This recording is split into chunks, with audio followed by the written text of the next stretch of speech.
Hello students, after completing chapter number 2, double entry system and understanding analysis of transactions, today we will start with journal entries and its accounting documents. In this specific video, we are going to learn about accounting documents. कौन-कौन से documents होते हैं जिनके basis पर हम books में transactions को record करते हैं और ट्रांजैक्शन की जो फर्स्ट रिकॉर्डिंग होती है वो जर्नल में होती है। इसलिए पहले हम ये समझेंगे कि जर्नल किसे कहते हैं। Journal, the word journal is derived from French word jour which means a day, therefore journal means a daily record. तो ये चीजें मैंने जो हाईलाइट की है ये आपके ऑब्जेक्टिव टाइप क्वेश्चन के लिए इंपॉर्टेंट हो सकती है। तो जो वर्ड जोर है इसका मतलब होता है डे और जर्नल जो होता है उसका मीनिंग होता है daily record. We are recording daily, but what are we recording? Yes, we are recording transactions. Now, if we talk about definition, so according to L.C. Cooper, journal is a book employed to classify or sort out transactions in a form convenient for their subsequent entry in the ledger. तो भाई यहाँ जो definition है वो एक बात और बता रही है कि हमें जर्नल जो है वो लेजर बनाने के लिए हेल्प करता है। तो जैसे journal is a book of entry जहां पर हम ट्रांजैक्शन को पहली बार रिकॉर्ड करते हैं और लेजर जो होता है उसमें हम ट्रांजैक्शंस को क्लासिफाई करते हैं, वो हम आगे पढ़ने वाले नेक्स्ट चैप्टर में। अभी के लिए इसको सिंपल लैंग्वेज में अगर हम समझे तो बहुत आसान बात है। Suppose it is first day of your school, you all are standing in groups, you all are standing together, okay? So क्या किया जाता है, आप सबको भेजा जाता है ग्राउंड में, स्कूल के ग्राउंड में भेजते हैं और कहते हैं कि आप सब लोग जो हैं एक लाइन में खड़े हो जाए, ओके? तो यहाँ पर हमने क्या किया, सबसे पहला तो ट्रांजेक्शन्स कलेक्ट किए, मतलब हम स्टूडेंट्स जो हैं उनको एज ए ट्रांजेक्शन्स अगर देखें तो ट्रांजेक्शन कलेक्ट करने के बाद हमने क्या किया है, बोला है कि जो स्टूडेंट्स पहले आए हैं वो पहले खड़े हो जाएंगे, ठीक है? तो जो स्टूडेंट्स सुबह से आए हैं 7 बजे आए, जो 7:10 पे आया है, जो 7:12 पे आया है, अकॉर्डिंगली हमने क्या किया है, टाइम के अकॉर्डिंग अरेंज कर दिया है। जो जो स्टूडेंट आते जा रहे हैं उनको हम लाइन वाइज लगाते जा रहे हैं, राइट? हमने यहाँ पर क्या किया है, सारे ट्रांजेक्शन्स जो हैं उनको कलेक्ट किया है एक सीक्वेंस में, नथिंग एल्स, ओके? फिर इसके बाद हम क्या करते हैं, हम उनको स्कैटर करते हैं। अगर कि चलिए ए डिवीजन के जो स्टूडेंट है वो एक लाइन में आएंगे, बी डिवीजन के स्टूडेंट दूसरी लाइन में आएंगे, सी डिवीजन के स्टूडेंट तीसरी लाइन में आएंगे। तो here we are classifying the students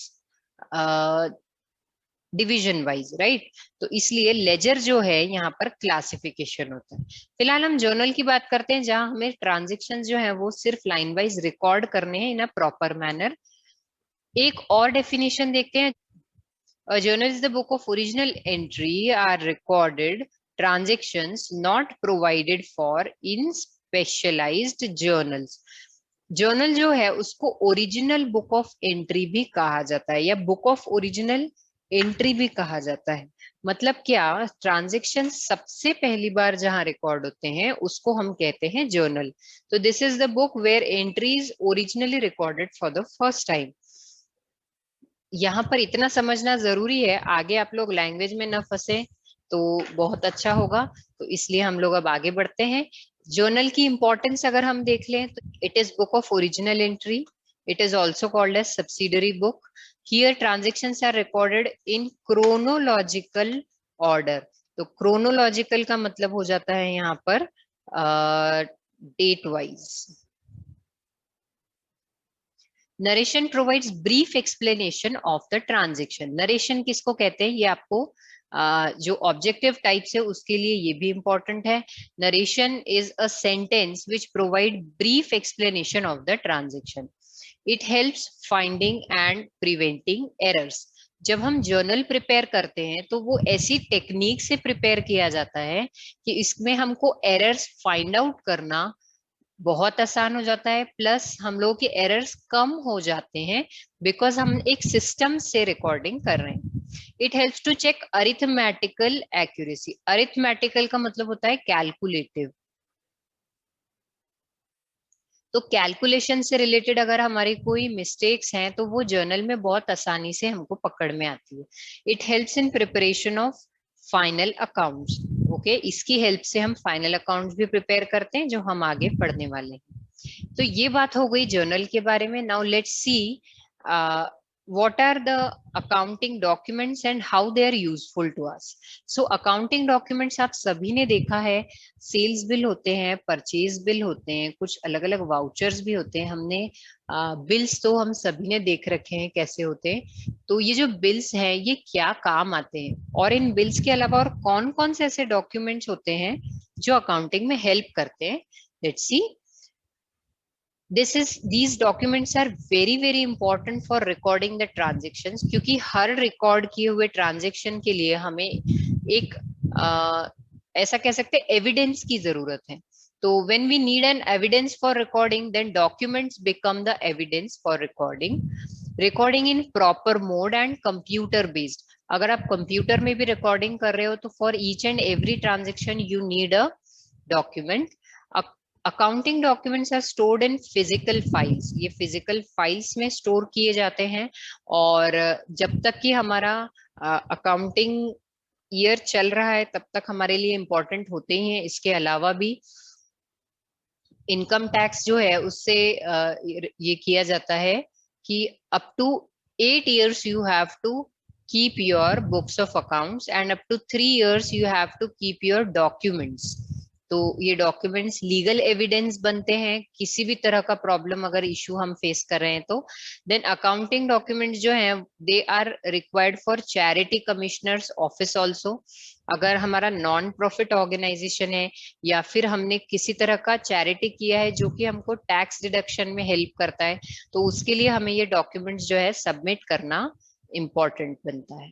okay, next है accounting documents are required for payments of state government and local body authority. तो स्टेट गवर्नमेंट और लोकल बॉडी अथॉरिटी जो है इसका मतलब है कि हमें जो टैक्स पेमेंट होता है तो कौन कौन सा होता है। एक तो हम डायरेक्ट टैक्स पे करते हैं हमारी जो प्रॉफिट है उस पे, और एक हम इनडायरेक्ट टैक्स पे करते हैं जिसको कि आजकल जीएसटी के नाम से भी जाना जाता है। तो ये जो टैक्सेस हम पे करते हैं इसके लिए भी हमारे पास डॉक्यूमेंट्स होना इंपॉर्टेंट है। Now let's move to the documents which are important. सबसे पहला डॉक्यूमेंट है हमारा vouchers. Vouchers are of two types: internal voucher and external voucher. Internal vouchers are those vouchers which are prepared by the organization itself. So these vouchers are prepared internally, मतलब हम खुद ही voucher बना रहे हैं और खुद ही उसको ट्रांजेक्शन के लिए यूज कर रहे हैं। तो आप पूछोगे how it can be valid, तो इसकी वैलिडिटी के लिए we get it signed by the paying. Okay, अब ये क्यों प्रिपेयर किया जाता है? कभी कभी ऐसा होता है कि हम कुछ पेमेंट्स ऐसे करते हैं जिसके लिए हमको रिसिप्ट नहीं मिलती है। तो जिन पेमेंट्स के लिए हमें रिसिप्ट नहीं मिलती है, for that we can generate our own vouchers and get it signed by the pay. जिस बंदे को हम पेमेंट कर रहे हैं हम उससे साइन करवा लेते हैं, तो हमारे पास एक प्रूफ हो जाता है that we have made this payment and it is fair enough. इसके कुछ एग्जांपल्स है, जैसे टैक्सी फेयर है, बस फेयर, ऑटो फेयर है। इसके अलावा कोई टी स्टॉल ओनर है, हम रेगुलरली अगर उससे टी परचेज करते हैं तो generally tea stall owners do not have voucher books, right? So they can not provide us proper bills. तो हमने जो मंथली टी का जो एक्सपेंस है एट द एंड हमने जो पे किया, तो we prepare voucher ourselves and get it signed by the tea stall owner, so it becomes a valid document for entry. Next is external voucher. These are the vouchers which are generated outside the business. मतलब जैसे आप hotel जाते हैं तो आप जब खाना खाते हैं तो एंड में आपको बिल मिलता है, right? So that is a voucher which is generated by other person and you will use it, right? Suppose आप एक बिजनेसमैन है, आप अपने क्लाइंट्स को खाना खिलाने के लिए लेकर गए, तो जब आप खाना खिलाकर लाते हैं तो जो अमाउंट आपने पे किया है you will show it as a business expense, but you have a receipt for that, right? Similarly अगर हमने कोई इलेक्ट्रिसिटी एक्सपेंस पे किया है तो उसके लिए भी हमको क्या मिलता है? बिल मिलता है। टैक्स इनवॉइस हमारे पास रहता है जिसको जीएसटी इनवॉइस भी कहते हैं। अगर हमने कोई भी गुड्स परचेज किया है, स्टेशनरी परचेज किया है, कुछ भी असेट परचेज की है तो उसके लिए भी हमें टैक्स इनवॉइस मिलता है। इसके अलावा अगर हमने कोई गुड्स रिटर्न किए हैं या हमारे पास कोई रिटर्न आए हैं तो उसके लिए डेबिट नोट क्रेडिट नोट बनता है। और कैश मेमो भी एक डॉक्यूमेंट होता है जिसके बारे में हम आगे कभी डिस्कस करेंगे। स्पेसिमेन देख लेते हैं जर्नल वाउचर का। पहला वाउचर जर्नल वाउचर है। और ये जर्नल वाउचर क्या होता है, तो it becomes the basis of original, जो वाउचर है उसका बेसिस बनता है।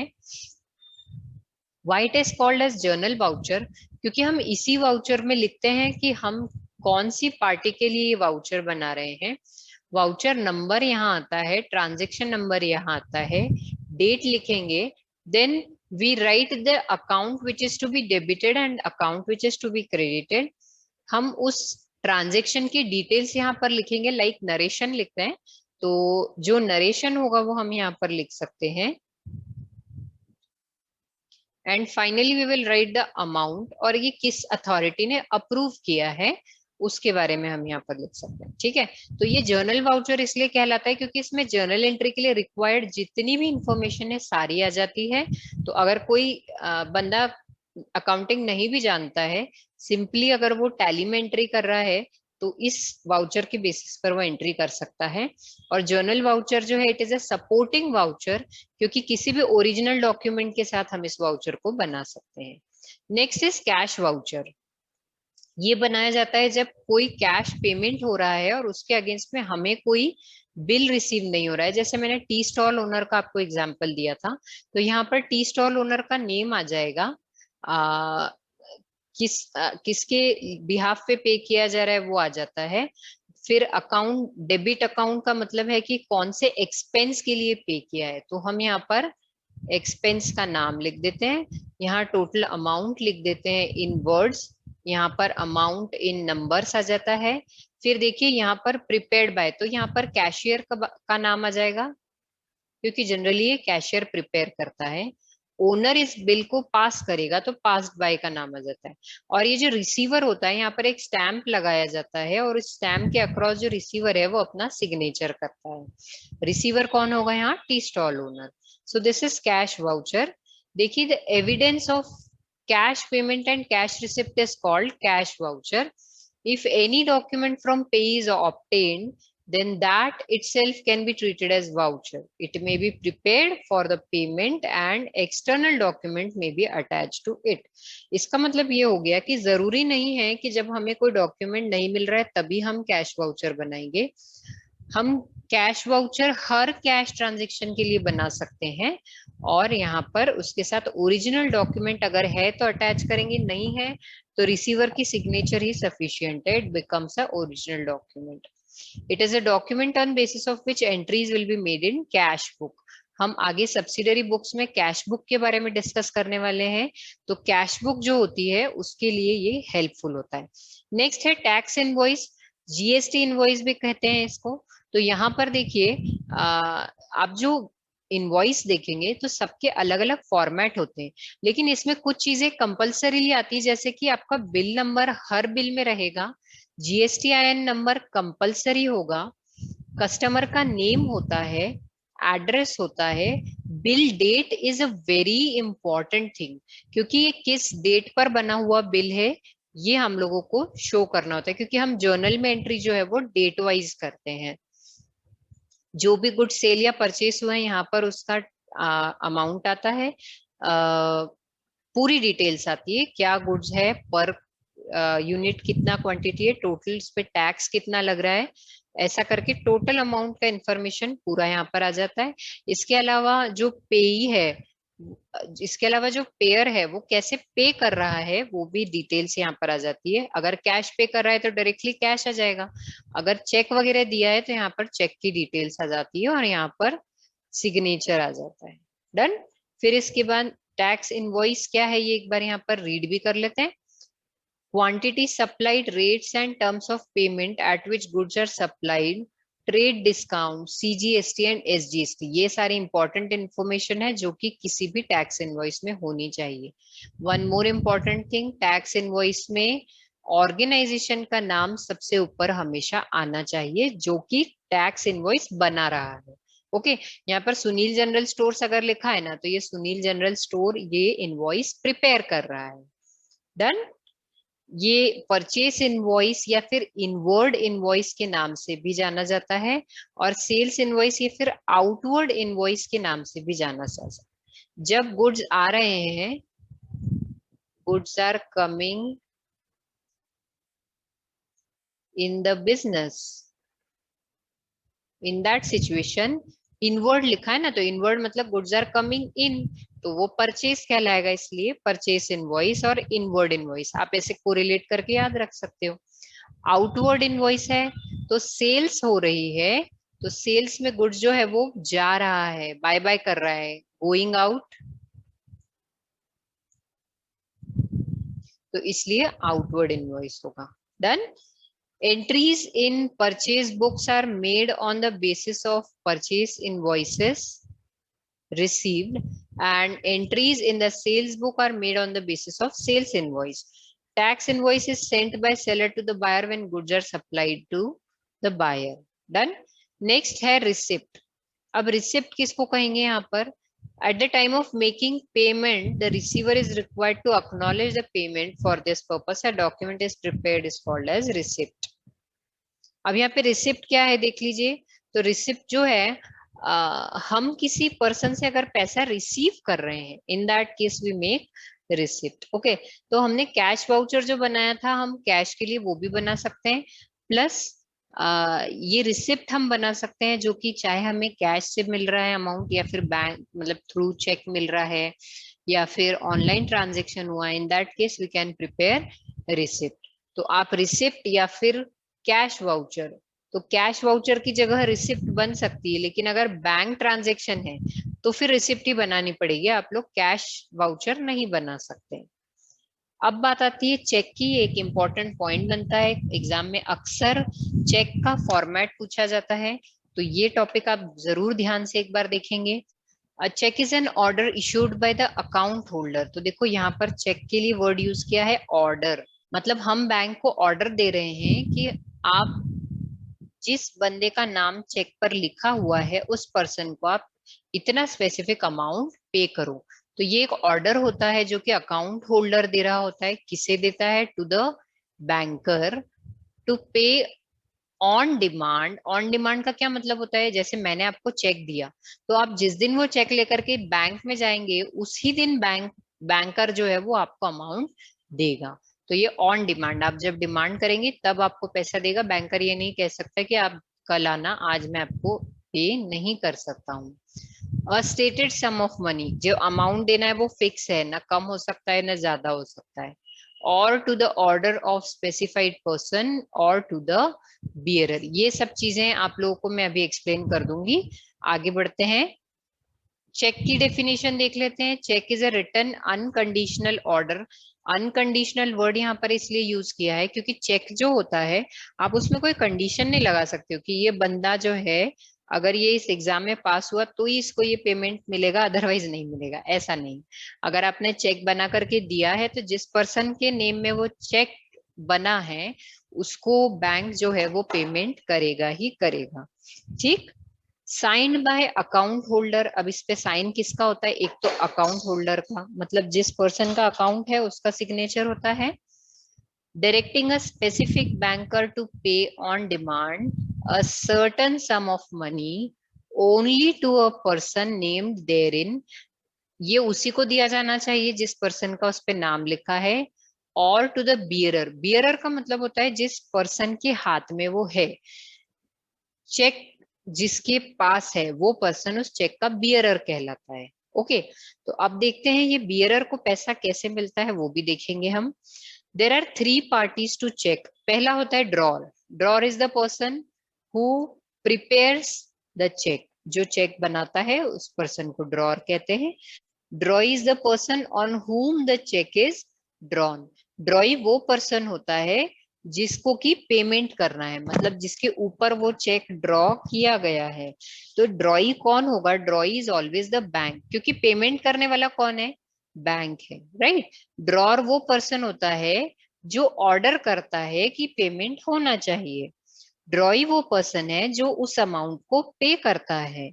और पेई जो पर्सन है, he is the receiver of the amount, जो पैसा रिसीव करता है उसको पेई कहते हैं। ओके, तो चले अब टाइप्स ऑफ चेक्स देखते हैं जल्दी से। पहला है बेरर चेक, दूसरा है ऑर्डर चेक और थर्ड वन है cross cheque. Let's start with the bearer cheque. Bearer cheque जो होता है ये ऐसा कोई भी नॉर्मल चेक, तो हमको बैंक से जो प्रिंटेड चेक मिलता है वो बाय डिफॉल्ट बेरर चेक होता है। यहाँ पर डेट लिखा होता है, बैंक का नाम भी इसमें स्पेसिफाइड है। देखिए यहाँ पर बैंक लिखा हुआ है, कौन से बैंक का है। पे, अब किसको पे करना है, तो you will write the name of पे हियर, किसको ये पे करना है। और बेरर, और बेरर का मतलब है कि या तो जिस पर्सन के नाम पे ये चेक लिखा है या तो उसको पे करो, या फिर जो पर्सन उसको बैंक में डिपॉजिट करने आए ना उसको भी पैसा मिल सकता है। इट इज कॉल्ड एज और बेरर। इस चेक को बेरर चेक इसलिए कहा जाता है, जैसे मान लीजिए मेरे पास एक चेक है 20,000 रुपीज का, मुझसे वो चेक गिर गया, किसी और पर्सन को वो चेक मिला, वो बैंक में जाता है और वो जाकर के उस चेक को डिपॉजिट करता है और उसे पैसा मिल जाएगा। तो the person who was having the cheque was bearer of the cheque. और ये बियरर चेक जो होता है, कोई भी पर्सन इसको होल्ड करता है उसको ये चेक का अमाउंट मिल जाता है। Okay, so bearer cheque is equal to cash, ऐसा भी कहा जाता है, क्योंकि जैसे एक नोट गिर गया और किसी ने उठा लिया तो वो नोट उसका हो जाता है ना। इसी तरीके से बियरर चेक अगर आपसे खो गया है, वो किसी और के पास आ गया है, तो वो बंदा जो है उस चेक से पैसा विड्रॉ कर सकता है। यहाँ पर इस चेक का अमाउंट आ जाता है इन वर्ड्स, यहाँ पर आता है इन नंबर्स। अकाउंट नंबर आजकल जनरली ऑलरेडी प्रिंटेड आता है कि कौन से अकाउंट से हमको विड्रॉ करना है, और यहाँ पर जो ड्रॉर होता है उसका सिग्नेचर आ जाता है, ड्रॉर्स सिग्नेचर। ये जो नंबर्स होते हैं, इसमें जो डबल कोड में लिखा होता है ये हमेशा होता है चेक नंबर। आप आपके घर में चेकबुक सभी के पास होती है, तो जरूर एक बार अपने घर में चेक देखिए कैसा दिखता है। नेक्स्ट इसके बाद आ जाते हैं ऑर्डर चेक। ऑर्डर चेक में यहाँ पर बेरर वर्ड हट जाता है और ऑर्डर आ जाता है। अब ये जो चेक है थोड़ा सा सेफ हो जाता है, क्योंकि जैसे यहाँ पर मैंने लिखा मिस्टर एक्स, तो अब पैसा या तो मिस्टर एक्स को मिलेगा या फिर मिस्टर एक्स ने जिसको कहा है उसी को मिलेगा, हर किसी को नहीं दे दिया जाएगा। तो इसमें क्या होता है, जैसे मान लीजिए मैंने मिस्टर एक्स को एक चेक प्रिपेयर करके दिया, मिस्टर एक्स जो इस चेक के पीछे लिख देते हैं पे टू मिस्टर वाई, तो अब बैंक जो है और मिस्टर एक्स ने यहाँ पर अपना सिग्नेचर कर दिया, ठीक है, ये चेक के पीछे करने का होता है। तो अब बैंक जो है वो मिस्टर वाई को पे कर देगा, क्योंकि यहाँ पर मिस्टर एक्स ने ऑर्डर किया है कि मिस्टर वाई को पेमेंट किया जाए। इसके बाद नेक्स्ट होता है क्रॉस चेक। क्रॉस चेक जो होता है इसमें यहाँ पर डबल लाइन आ जाती है, ये और ज्यादा सेफ होता है, क्योंकि यहाँ पे जिस पर्सन का नाम लिखा है या तो ये उसको पे, या तो ये अमाउंट उसको पे किया जाता है, या फिर दूसरे पर्सन को भी अगर पे किया जाता है तो थ्रू बैंक ही किया जाता है, मतलब अकाउंट में ट्रांसफर करके ही किया जाता है। अगर कोई पर्सन जिसका यहाँ पर नाम लिखा है उसके अलावा कोई दूसरा पर्सन भी जा रहा है ना, तो उसको हाथ में कैश नहीं देंगे, क्या करेंगे उसके बैंक अकाउंट में ट्रांसफर कर दिया जाता है। तो इसका ये फर्क होता है। और लास्ट जो होता है क्रॉस चेक का ही सेकंड पार्ट होता है क्रॉस अकाउंट पे चेक। ये सबसे सेफेस्ट चेक होता है। ये जो चेक होता है इसमें पैसा जो है, यहाँ पर अगर मिस्टर एक्स लिखा हुआ है तो मिस्टर एक्स के अकाउंट में ही पेमेंट जाएगा, किसी और के अकाउंट में नहीं जाएगा। और मिस्टर एक्स के अकाउंट में ही जाएगा क्योंकि यहाँ पर अकाउंट पे ही वर्ड भी लिखा होता है। तो अकाउंट पे चेक कैसा होता है, when two parallel line across the cheque are drawn with word account payee only, it is called as crossed account payee cheque. Okay, I hope आप लोगों को ये टॉपिक अच्छे से समझ में आया है। नेक्स्ट वीडियो में हम लोग जर्नल एंट्रीज पढ़ने वाले हैं कि कैसे जर्नल एंट्रीज होती है, और जर्नल जो होता है वो कैसे प्रिपेयर किया जाता है, स्पेसिमेन वगैरह। आई होप आप लोगों को वीडियो ये पसंद आया है। If you like the video please like share and subscribe this video, and of course bell icon press करना ना भूलिए, क्योंकि मैं कल ही अगला वीडियो पोस्ट करने वाली which will be related to journal entries. Thank you so much.